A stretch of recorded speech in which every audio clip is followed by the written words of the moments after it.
What's up, Center City Church? You already know. Pastor Ashley and Pastor John here, and we've just started a brand new series called Freedom from Fear. Super excited. And I'm excited too.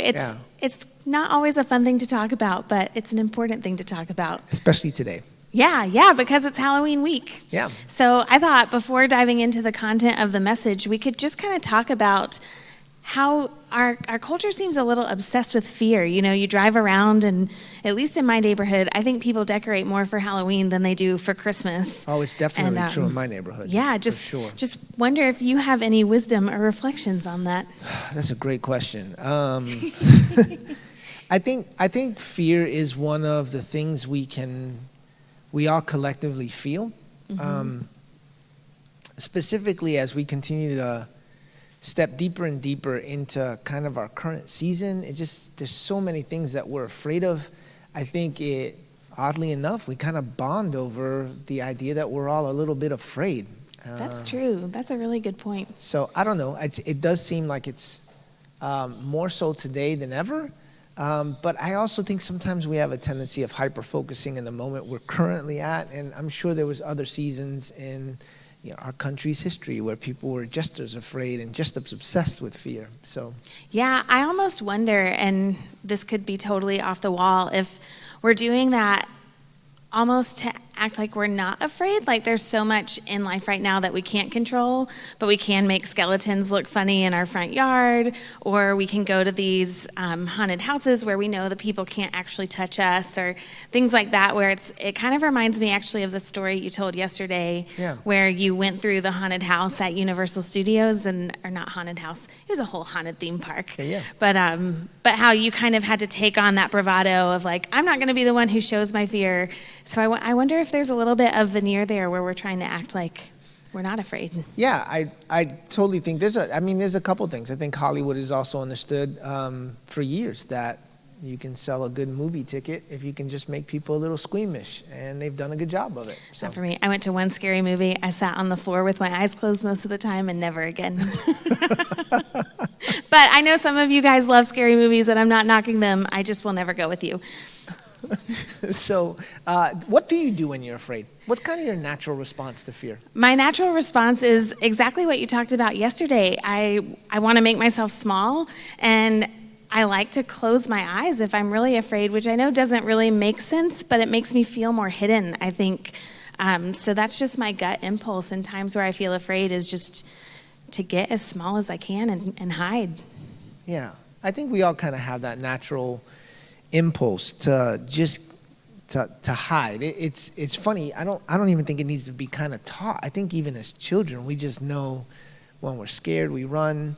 When we're scared, we hide. When we're scared, we close our eyes as tight as we can and hope that somehow something changes.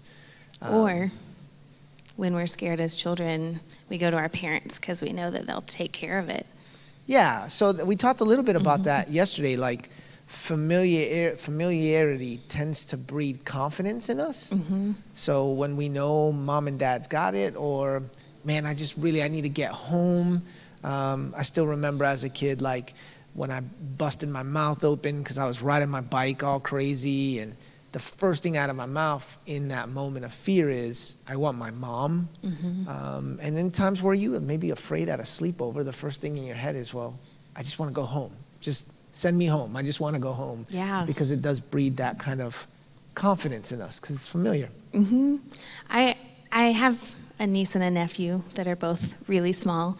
And I love watching my 2-year-old nephew because he's kind of afraid of everything a little bit, just having not experienced a lot of life. Anytime there's something new, it takes him a minute to get comfortable, and whenever he's in those situations, as long as he looks around and sees that his mom is nearby or his dad is nearby, he'll venture out and do whatever it is that scares him. It takes 2 seconds and it doesn't scare him anymore. Yeah.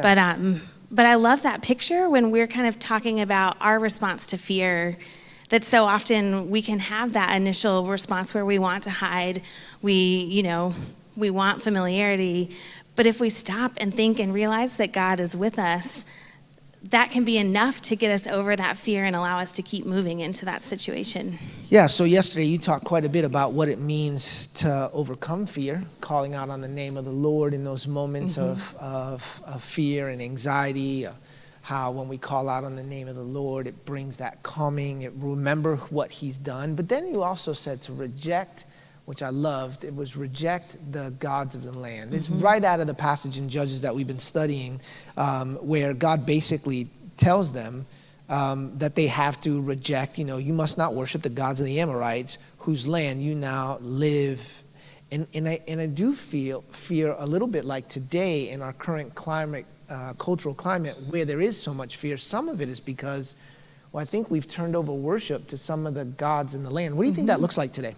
Yeah, I mean, a lot of it is just what we're putting our trust in that's going to make everything okay, because it's easy to look around and just kind of see, you talked about it a little bit, the season we've been walking through, everything is not okay, and we're just being sold a lot of options of what it could be that's going to make it better, whether that's politics or whether that's owning this certain thing or having enough money that you can live in a house separated from everything and protect yourself and protect your family.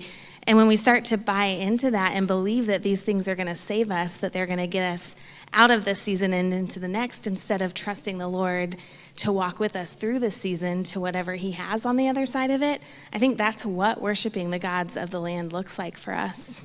Absolutely. I was challenged a couple times yesterday listening to the message, and one of the thoughts was, it just brought you right back to Joshua, I believe, the last passage that you quoted, "As for me and my house."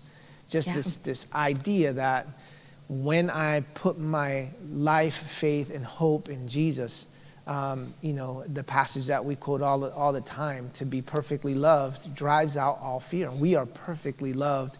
So I thought it was a powerful Sunday. If you haven't gotten a chance to watch it or to listen to the message, make sure you want to jump online and maybe even share it with a friend that maybe struggling with fear in this season of uncertainty. Yeah, absolutely. And one of the things, just to wrap that thought up, is what a gift that it's as for me and my house, that we can make this choice for ourselves, but we can also encourage our family and our whole church family, the house of the Lord, that we can decide that all of us collectively, we're going to serve the Lord. And in these moments where you might struggle with fear, call someone in your small group, call a friend from Center City, and we'll encourage each other through the season. Yes, absolutely. Yeah, so we're going to keep going. We've got a few more weeks in Freedom from Fear, and I'm really excited because this past week we ended on the Israelites not listening, and it was very hard to leave you guys hanging there. Yeah. But this week we get to see that God is not done with the Israelites yet. Absolutely not. It's going to be incredible. Can't wait. We'll see you Sunday.